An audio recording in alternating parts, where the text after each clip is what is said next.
Ladies and gentlemen, hit subscribe to this channel right now. Your super chat is greatly appreciated. Also, this is a huge day, ladies and gentlemen. Trump is on his way to a victory in November, but this is one of the things that we've been talking about on this channel. Associated Press news: judge delays Donald Trump sentencing in hush money case until after November. Washington Post: Trump New York hush money sentencing delayed until after November. Politico: Donald Trump gets the inside straight he's been hoping for in court. This was a huge, monumental, historic victory for future President Trump. And here's why. I've been telling you, and what have I been telling you, ladies and gentlemen? I have been telling you every single day on this channel that the Supreme Court has essentially overturned and blocked and derailed and prevented and stopped the New York court from sentencing Trump, from really even convicting Trump. He was convicted, but the Supreme Court, with the immunity victory, already overturned the conviction. Number one, the state doesn't have jurisdiction to sentence or convict anyone on a federal crime. No state has jurisdiction to convict a person on a federal crime without the federal government involved. The FEC dropped the hush money case. There was no hush money case. The FEC dropped it. He didn't break any laws. The federal government dropped the case. They then said, well, we think that he committed a federal crime. And so we're going to then assume that we can, as a state, decide what the federal crime that Trump committed was. You can't do that. That's not possible, okay? That's unconstitutional. There's a separation between state and federal powers and jurisdiction. You would need the federal government to also state that he committed crimes on a federal level. That didn't happen. But the big thing also is immunity. The immunity victory is huge for Trump, and I kept saying that. That's why I focus on the same thing, Supreme Court and the economy, which is slowly collapsing. We're on the brink of a stock market collapse. But let's listen to this really quickly, ladies and gentlemen. This is absolutely huge. This is some breaking news coming from the New York City courts. Judge Juan Marchand, who has been the presiding judge over former President Trump's so-called hush money case, has made a determination that he is not going to go ahead with the September 18th sentencing date for the former president, that it will be delayed until after the election. This had been a really fraught decision for this judge, because people had observed, Sandra, that if he had have gone ahead with the sentencing, then the former president could have accused him of meddling in an election. And if he decided to delay the sentencing until after the election, no doubt he would get hit by a lot of accusations that he was acting in Donald Trump's political interests as opposed to in the interests of justice. But the breaking news coming to us just a couple of minutes ago: Judge Juan Marchand, the presiding judge in the so-called hush money case with Stormy Daniels, has decided to delay the sentencing for the former president until after the November election. This is a big decision, Sandra. Obviously, the implications of the timing is huge, considering the upcoming election, November 26th, many days and weeks after Election Day. So this just in, and we're going to get brand new reactions shortly. Obviously, we're talking about the judge overseeing former President Donald Trump's hush money trial. This has obviously taken center stage to many other cases we've been watching this week. But the sentencing now, John, delayed to November 26th, as we learn brand new details. This is absolutely huge. And the reason is that the judge is already being sued by Trump. There's a tremendous amount of conflict of interest, very likely direct links to the Democratic Party in New York or nationally. Okay. This was not an example where Trump committed a crime and then, hey, listen, you do the crime, you do the time. This was an example of prosecutors in New York trying desperately to find a misdemeanor, elevate the misdemeanor to a felony, unilaterally, like I said, without the federal government involved. So the federal government did not level charges at Trump, but the state stated that he committed a federal crime. And so they were desperate. Now, when Hunter's laptop, 50 intel officials lied through their teeth. said that oh my God, it's a campaign by you know who, another country, to influence, because that other country is so afraid of Democrats. Not. You have a laptop full of bribery and graft that Biden lied about, and he's referenced within the laptop in emails as being part of bribery and graft schemes. Okay, if you're just even a modicum of suspicion would point you to a lot of foul play within that laptop. The problem is Democrats are never skeptical or they never really scrutinize, or they're never suspicious of any story linking a Democrat to foul play, criminality, bribery, graft, all of that. But with Trump, he had to have committed something. And so you compare laptop full of bribery and graft scandals, where, you have a person on the board of directors, Hunter's on the board of directors of an energy company. He doesn't even speak the language. We can go through that, Then they impeached Trump, actually, for inquiring whether or not Biden committed a crime. So they impeached Trump because of the question he asked one world leader, asking if Biden committed a crime. They impeached him, and then they go after him and try to literally imprison him, and that's okay. They impeached Trump for a phone conversation because they said he's going after his opponent through a phone conversation. Then they actually tried to imprison the man in numerous regions of the country. None of the cases actually panned out. And that's not interfering. That's not going after your direct political rival. But anyway, let's continue. This is a huge, huge day. The one thing that could have thrown a wrench in Trump's victory didn't happen. And it couldn't happen because the Supreme Court ruled on immunity. The Supreme Court immunity victory is really what saved Trump from this unconstitutional process. The former president was speaking to this just a little while ago at his New York City Trump Tower headquarters, saying that this was a deal, that there was nothing that was wrong with it legally. Now, don't forget that the Manhattan district attorney decided to bootstrap that case, which would have been a misdemeanor, to the commission of, or possible commission of, a federal crime, election interference, or at least affecting the outcome of an election, and turned that into a felony. And in doing that, he got around the statute of limitations. And the jury came back with the verdict that the former president was guilty on all counts. But we're not going to learn about the penalty that will be imposed in this case, if a penalty is imposed at all, until sometime after the election. And if the former president wins the election, Sandra, that could potentially change the outcome of literally everything. All right, if you're just tuning in now, we just got word that the judge in this hush money case has delayed former President Donald Trump's hush money sentencing until after the election. You can see the date on your screen there is November 26th. How many live streams have I done on this, ladies and gentlemen? How many times have I told you it's the Supreme Court? Now, you could say, well, the judge in New York delayed sentencing. No, it was the Supreme Court that forced the judge to delay sentencing because they already decided on presidential constitutional immunity. You can't just accuse Trump of anything under the sun and then indict him and say, oh, the indictment is perfectly legal and perfectly apolitical. Of course it's partisan. This is like, look, if Trump did to Democrats what Democrats were doing to Trump, they would call him an authoritarian, tyrant, totalitarian. They're already doing that. And he didn't go after. Their version of Trump being an authoritarian is a phone call asking if Biden committed a crime.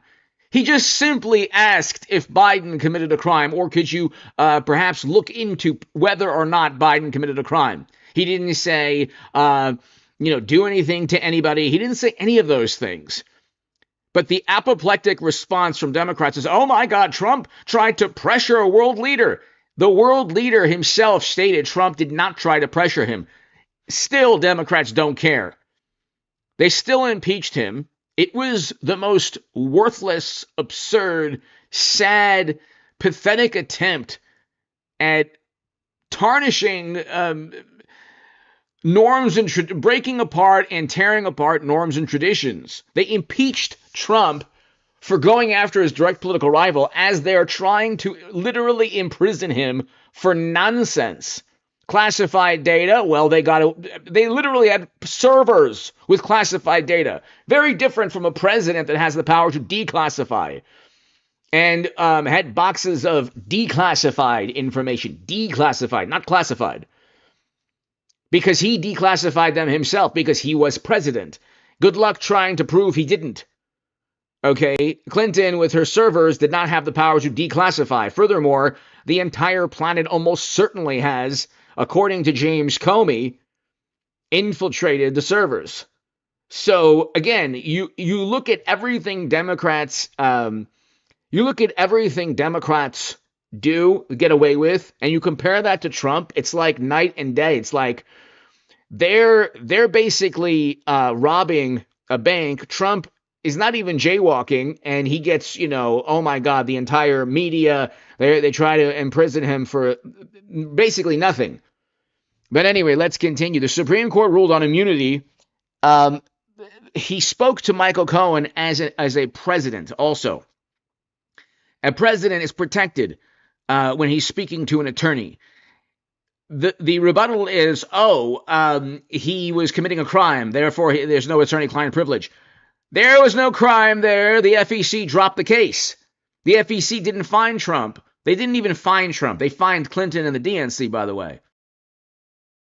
John, just looking at the court document here and making my way through it to see if there's any further details that would be pertinent. But obviously the news is that this will be happening after the election. John, there will obviously be political debate and conversation around this in the coming days and weeks. Yeah, there's no question. Again, as I said, the decision by the judge was fraught, and he probably is going to face criticism no matter what decision he made. Again, if he had decided to go ahead with the sentencing and even sentenced former President Trump to jail time, which a lot of people thought would be the outcome of this, then there would be a great hue and cry from the Trump campaign and his supporters that this was the judicial system interfering in politics, but that if he waited, he would probably get a lot of criticism from Democrats. How could Democrats have criticized the judge? The judge convicted Trump on nonsense. There was nothing he did that was a crime. He could have paid Stormy with dollar bills. Former FEC chairman Hans A. von Spakovsky, Bradley Smith, and Trey Traynor all stated he didn't commit a crime. Paying Stormy was not a federal crime. That's why the FEC didn't charge him with anything. That's why the Department of Justice didn't charge him with anything. So this is not even an issue here. They just want to get Trump. They are so inept, not just at their handling of the economy, which we'll get to in a second. They have a virtual monopoly on media. They are brilliant at lawfare, and they still can't get Trump because they're so overtly corrupt and partisan. The fact that Trump is up, and he's really up, and I don't believe any of the polls. I don't believe any of the polls showing Harris up. I'm sorry. If Harris is polling worse than Biden up until Biden is ousted, how on earth is she suddenly pulling ahead of Trump? I don't believe any of these polls. If anything, Biden was in many ways doing better in terms of polls than Harris. But let's continue. Okay, well, wait a second. This was supposed to be examining the rule of law and carrying out the rule of law, not taking into consideration the political fortunes of a. Hey, bub, you're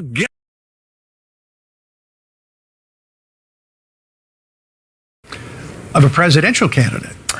Joining us now by phone is Jonathan Turley. Jonathan, jump on in here on the breaking news as the former president, we know, as we learned weeks ago, moved to delay the sentencing for this hush money scheme until after Election Day, and it looks like the judge has decided to do so. Your reaction? Yes, and forgive the bells in the background. I'm on campus. It's not signaling this opinion. The decision is not surprising in two respects. One is, it was always controversial to have the sentencing before the election, and the judge clearly did not feel comfortable that he was ready to do so. But the second reason is the reason for that discomfort. The Supreme Court decision presented some very serious questions about this trial.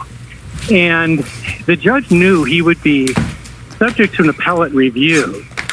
It's clear that parts of the trial did run afoul of the Supreme Court decision.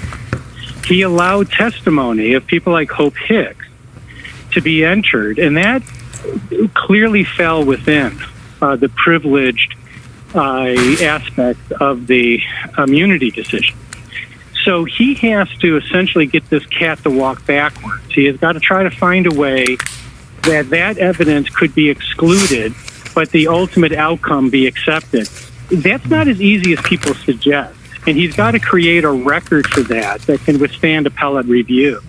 So I think that the judge here is following the most cautious possible approach to say, let's hold off.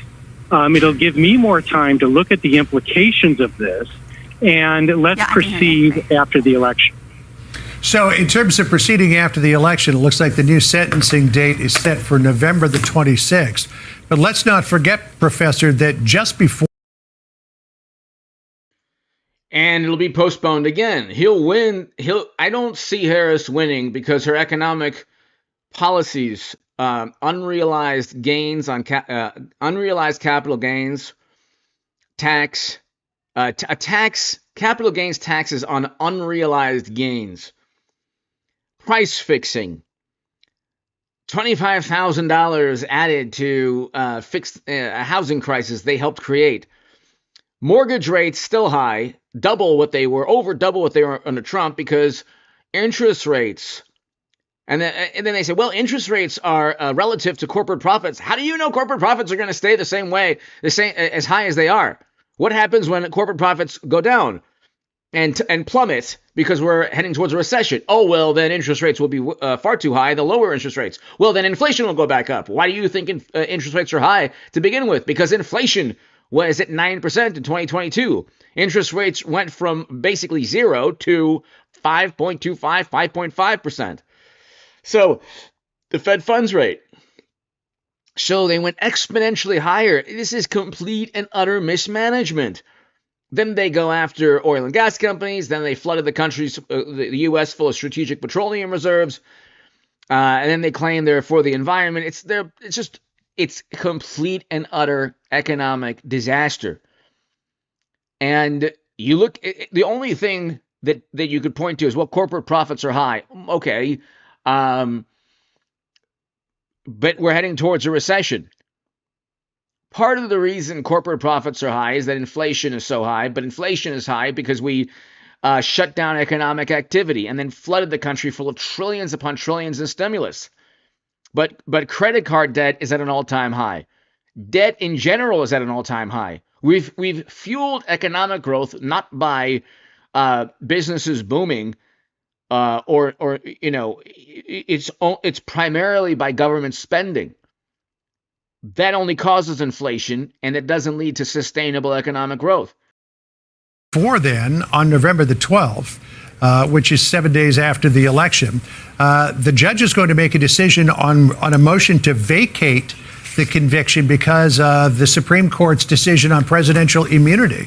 So do you think that date, that November 12th date, also played into Merchan's decision here?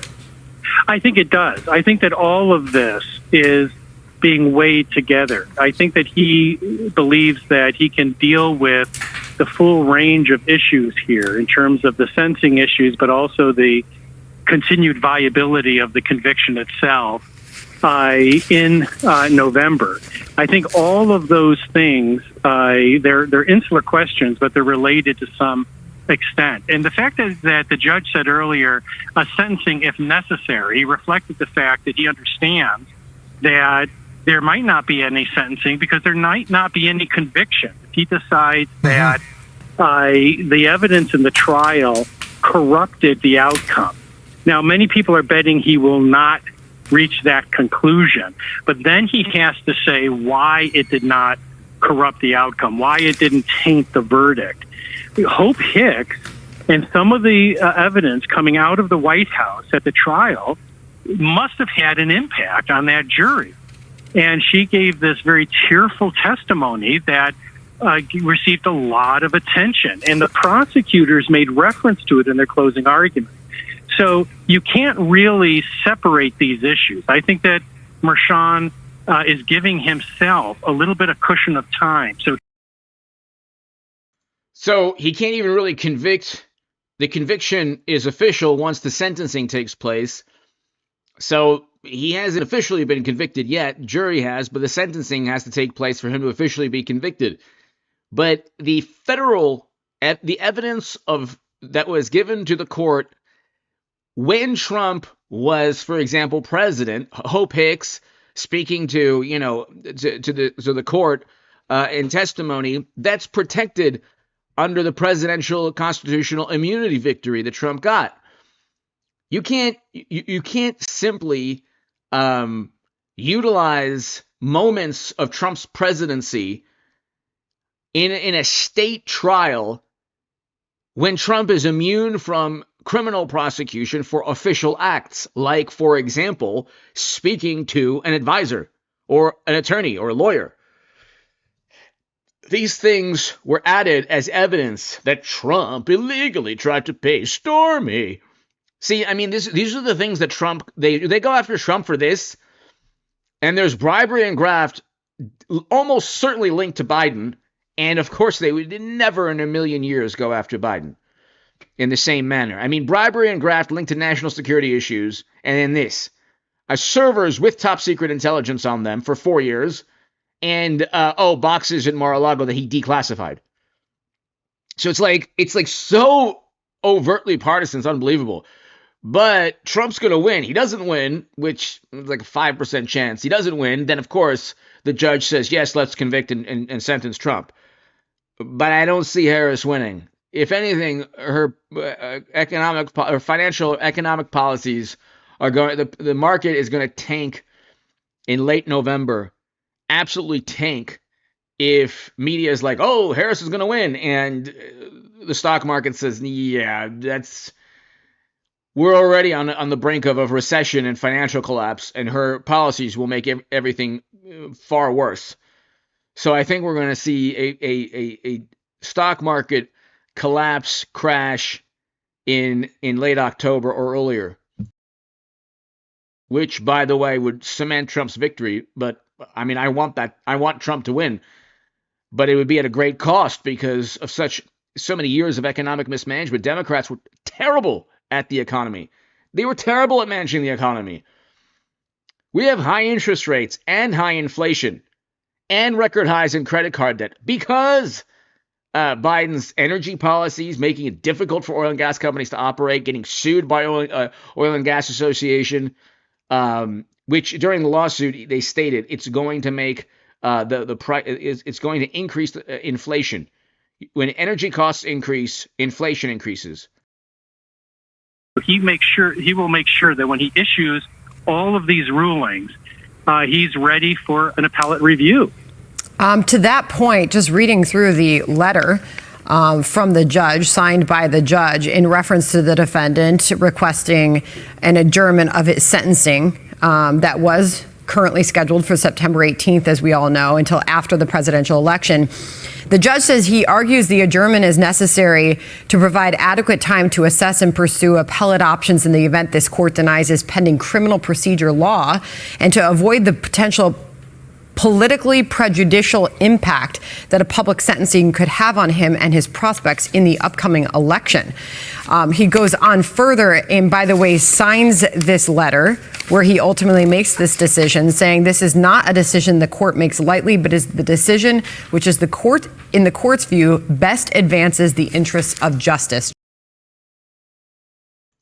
The judge is being sued. Almost certainly, the court is potentially linked to the Democratic Party in New York in some manner, either fundraising or political action committees or something like that.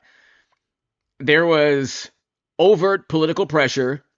Trump, the court is concerned very likely that Trump is going to win and then going to perhaps start a special counsel to investigate why they tried to elevate a misdemeanor into a felony when they don't do that type of thing with Democrats. Trump was running. They wanted desperately to jail Trump. Then the immunity victory took place. Then the presidential constitutional immunity victory took place. Then that's what if they jailed Trump, they wanted to send him to Rikers. That's the whole reason they convicted him. But the thing is, the Supreme Court would then overturn the conviction because it's unconstitutional. I have been telling you this, ladies and gentlemen. This is the fourth major Supreme Court decision. In this case, it's the Supreme Court kind of forcing the issue. The fourth different time I've predicted the correct outcome of a legal proceeding or Supreme Court constitutional legal proceeding. I told everyone that Trump's Colorado ban would be overturned, that it was unconstitutional. Unanimously, I said. I told everyone that Trump would get a huge constitutional victory on immunity. I did tell people that the sentencing would be reduced for January defendants. And I've been telling people that the jail sentence has been overturned, blocked, prevented, stopped by the Supreme Court. Today is validation of everything I've been saying, ladies and gentlemen. That's why the channel is growing. Hit subscribe to this channel right now. Jonathan. Yeah, it's a sort of an ironic passage because many of us questioned the rush to have these trials and proceedings before the election. And Merchan was largely unsympathetic with arguments coming from the Trump team that he was gagging the leading candidate for the presidency and pulling him into a courtroom for a long trial when he was supposed to be out on the campaign trail. So it's a different tenor coming out in this letter than the one that that was previously heard in court. I think that he's making the right decision. You know, this is going to be a historic decision either way. But more importantly, he knows that every part of his decisions on these issues will be reviewed jot for jot by the appellate court and possibly the Supreme Court. And so he's going to take more time, try to get it right, and try not to have this clock running artificially set by the presidential campaign. I'm Steve Ducey. I'm Brian Kilmeade.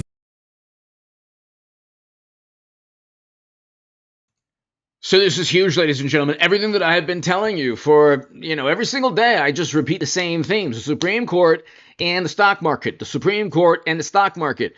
Just say it together. Let's say it every day. The Supreme Court and the stock market. Forget the polls, because the polls are public relations nonsense.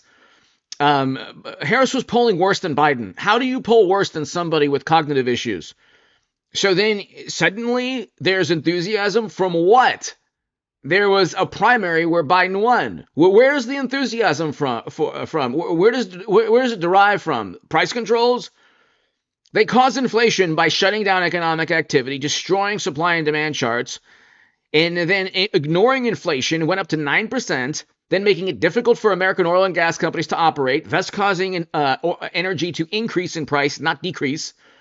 Their entire lives are predicated upon saving the planet. But energy goes up. Oil and gas go up in price. You would think with all their policies, they would go down in demand. But they're in higher demand than ever. Okay, renewables are a very 10, 9, 8% of U.S. energy. Renewables account for only 8 to 10%. 90% of power and all the energy utilized by the United States of America is oil and gas derived from fossil fuels. Okay, so you're not going to change that simply with AOC's Green New Deal. And you're not going to change that by pretending to care about the environment. It was Democrats that flooded the country full of strategic petroleum reserves to lower the cost of oil and gasoline, lower the cost of gasoline. And why did they do that? Because they made the cost of gasoline increase with their energy policies. Then they begged other countries to produce more oil.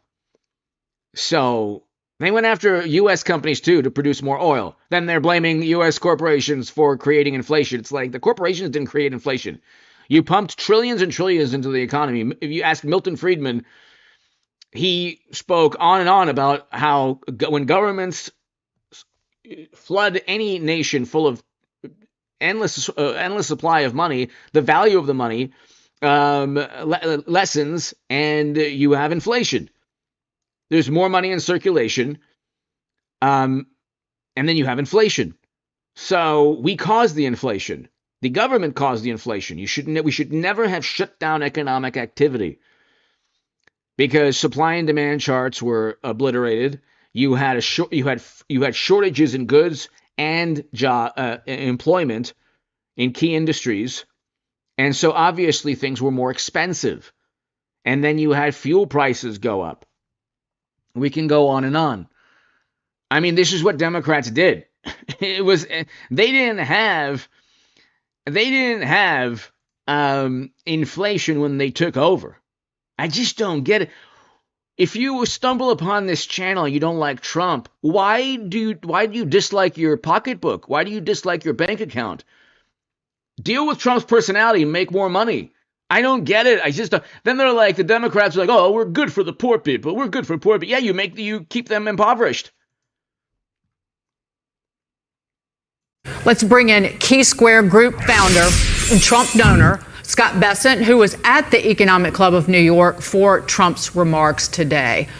President Trump wants to restore the opportunity because he believes in American exceptionalism. You were there. How'd he do? He did great. I was sitting right to his left, had previewed the speech earlier in the week, and I tell you, it was a masterclass. Originally, he was going to talk for 35 minutes. He got on a roll. It was an hour and 15 minutes. I could see a lot of it was all teleprompter. And as you mentioned, he took questions from 4 members of the Economic Club of New York, 2 Republicans, 2 Democrats, so not necessarily friendly fire. And, he laid out a definitive vision for Trump 2.0. And, Kamala Harris, Hayden Harris could never do this. She's an economic illiterate.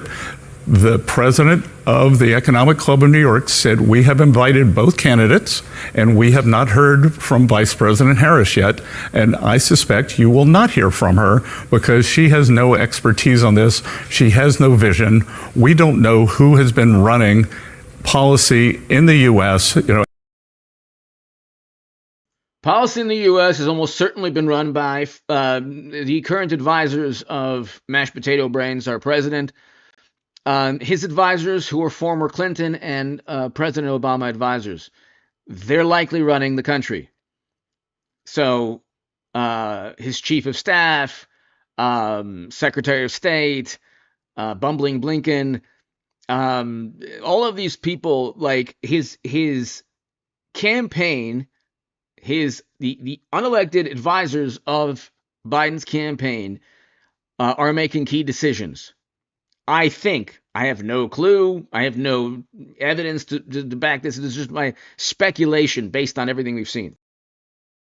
As Joe Biden became mentally infirmed, but it would be the same, kind of shadowy people who are handing the Kamala Harris her talking points, but won't let her come out and say what she thinks, if she thinks anything. Scott, what I love here is these are policies that we've seen through history that actually work, that make people's lives better.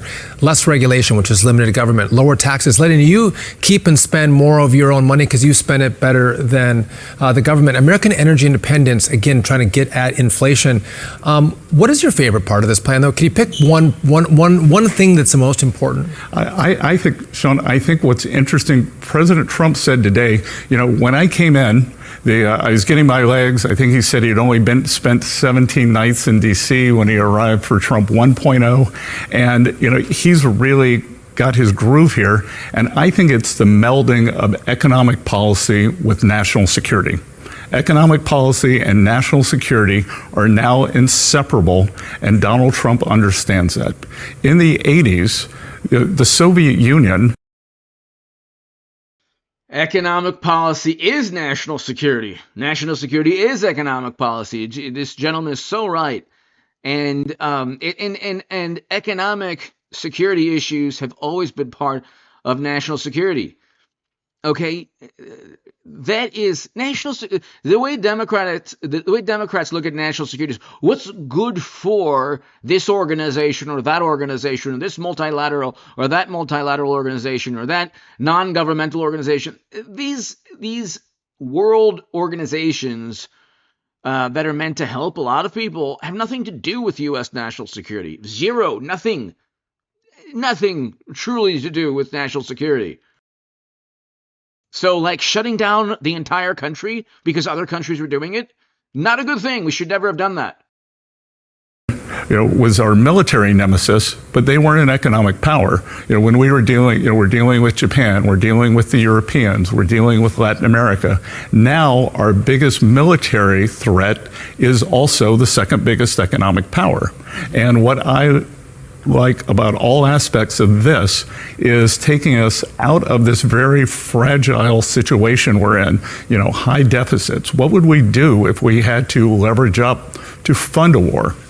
The energy production declining or not growing as quickly as it should. So, it's a formula for independence and energy and manufacturing, for getting our finances in order.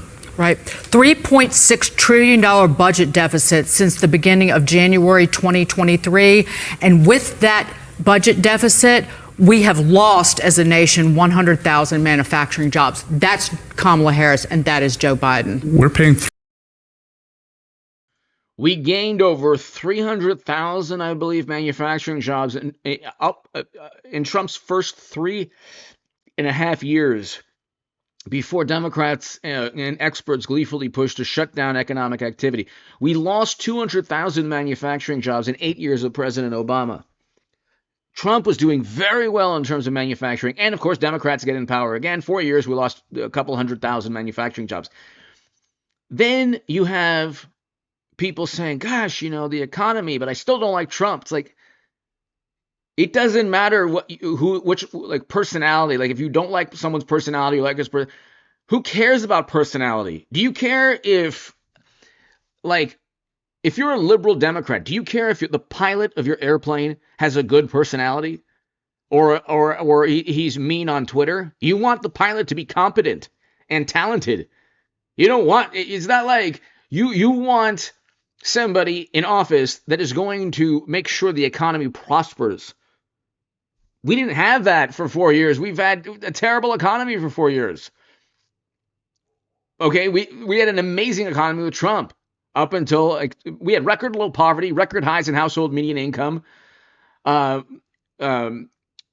real wages up all throughout Trump's tenure. Real wages have been down most of Biden's tenure.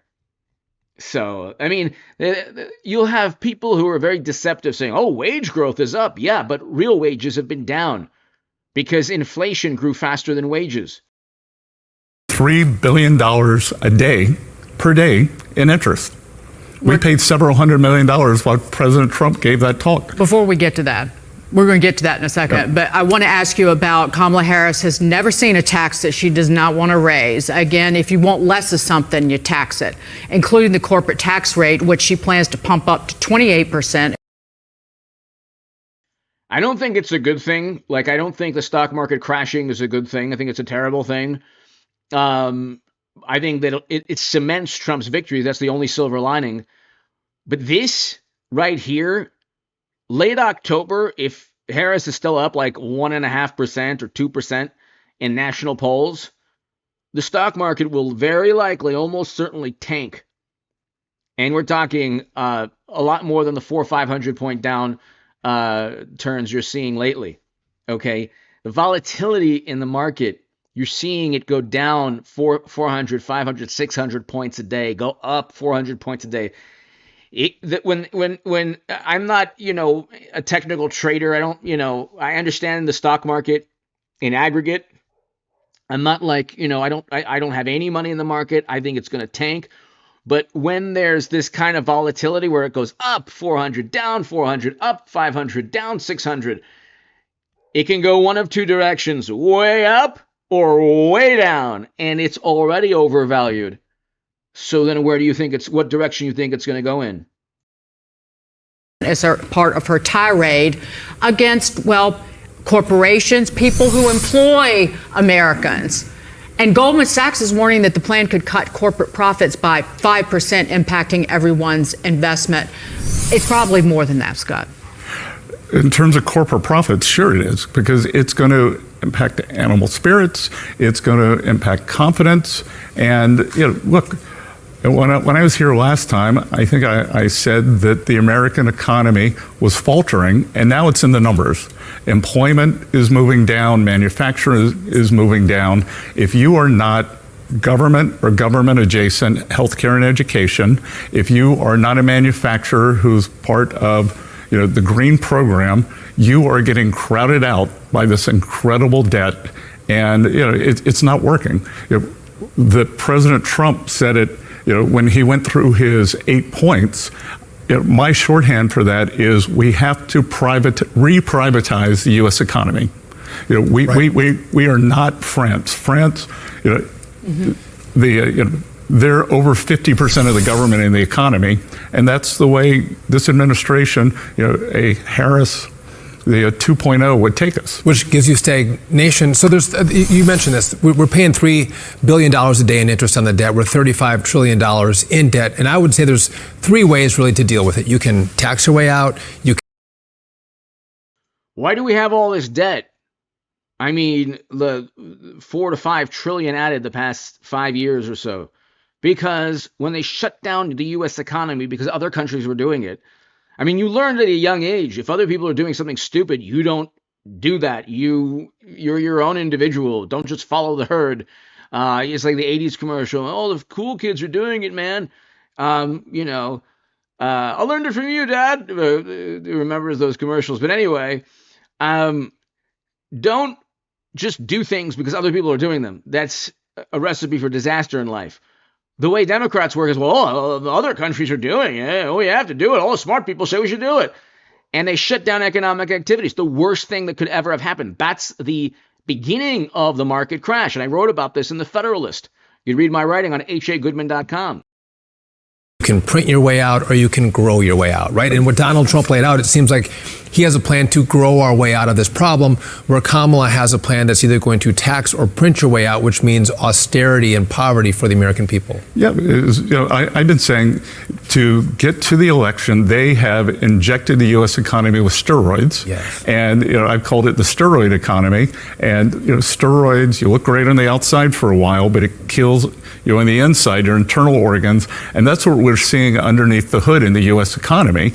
But once the sugar high or the steroid rush, the roid rage runs out, they want to put us on the ventilator economy. It's just muddle through, manage decline, and that's not the American people. The American people, we're not the European mindset. We're not the a Latin American mindset. We are entrepreneurs. We are business people. We want the next generation to do best. We want our fellow citizens to be taken care of. So this man, Scott Bessent, is brilliant. He's absolutely brilliant, ladies and gentlemen. He's awesome. Let's get to the unrealized capital gains really quickly. Well, number one is that this landing is not soft. This is a tough needle to thread. So as evidenced by what you said with the prices paid, we're in a paradigm where bad news is now bad news. The Fed comes in with a 0.5 point cut. That'll be construed as a sign of panic, and the markets could take a leg down. Okay. I read your stuff, and you say that there is a big problem for the economy and the markets with this plan to tax unrealized capital gains, the so-called wealth tax. What's the big problem? That alone, in addition to price fixing, will likely tank the stock market. I think is going to absolutely collapse, and then you'll get jobs lost, and then you'll get the socialists and the communists on the far left saying, oh, no, look at, fight the system. Oh, let's vote Democrat again. And it's like, you've seen this in real time, this collapse in real time. Okay, this is exactly the fault of people like Bernie Sanders and Harris and Biden and AOC and Elizabeth Warren. They ignored an amazing economy for the quote-unquote working class under Trump. It was better than it has been in decades with Trump for the same people that socialists and communists claim to care about. And now we're seeing an economic collapse in slow motion. And they want to double down on failed policies. This alone, this unrealized tax, the tax on unrealized gains, oh my God, that alone could very well completely cause a stock market crash in late October. I mean, that would be an unmitigated disaster. Now, granted, they're talking about this for only those that have over $100 million net worth. But as I was talking about with Steve Forbes offset, they start with that, but then it infiltrates other parts of the tax system. But here's the deal, right? If you have an ultra high net worth person who bought, say, $100 million worth of Amazon, and it goes to $150 million, and they tax 23% on that $50 million in year one, if in year two that 150, because Amazon drops, goes back to $100 million, is the government going to rebate the tax from the previous year? It'd be an accounting nightmare, not to mention the fact it would suck money out of the capital markets. Plus, this applies to real estate. Are real estate owners going to liquidate real estate to pay for taxes? It makes no sense whatsoever. Quick point, though. There's a lot of cash out there. I believe it totals, what is it, $6.24 trillion. Have I got the number right? Because that's an enormous amount of money. It is indeed. And as I said earlier, 100 billion more was added to that pile just last month alone. So as the Fed starts cutting rates, I'm always asked, is that going to go all back into the market? Some of it for sure will. And it'll go into the cyclical parts of the market, the parts of the market that have been left behind. I've said on this show countless times for months on end that the money is going to be made in equal weight, in small cap, in mid cap. So this rotation trade is in its early innings. We may not get the gains from what brought us to the party. That's not what's going to take us home. It's the other constituents.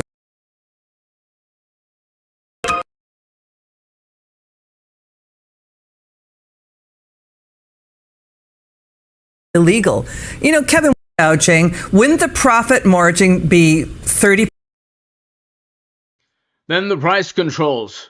That's another issue that'll cause a stock market collapse.